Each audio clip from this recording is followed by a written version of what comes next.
Come with me to the future, where all the best music concerts happen in the afternoon. This is Throwforward Thursday. My name's Graeme Codrington, and maybe this one, I'm going to have to be honest, I'm showing my age just a little bit, because I'm a little bit tired of having to stay up until 9 or 10 o'clock at night for a massive concert to start. And because a lot of the music that I like is from the 1980s and 90s, and those old baby boomer musicians are still touring and we are still going to their concerts, I'm guessing they also don't like staying up until 9 and 10 o'clock to start their concerts. Yeah, I'm thinking of the likes of Bruce Springsteen and the rest. So why don't we do these things in the afternoon? This is, after all, what we do at festivals, where we have long days and evenings of different bands, and often the headliner comes at the end of the day or at those peak times. But this is a thought about what the world looks like when quite a lot of people are heading into the second half of their lives, let's call it that. And they still want to go to concerts. They might even, if they're children of the 1990s and 2000s, even want to go to raves.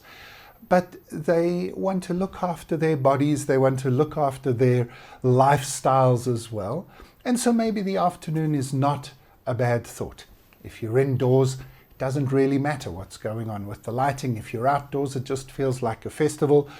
There's no downside.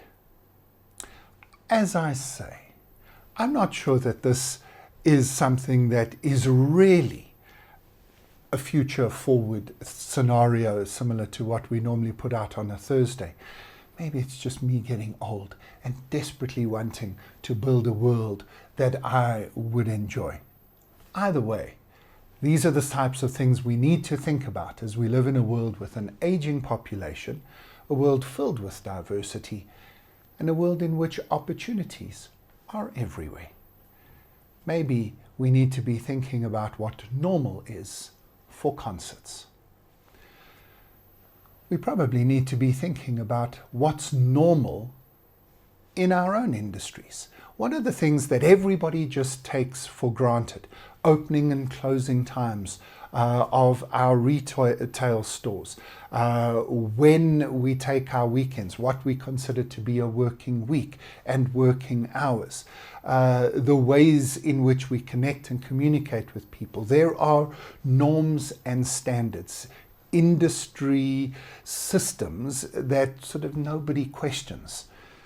One of the things that futurists really do encourage you to do is to question all of those. What would happen if we were to change some of the industry norms and standards?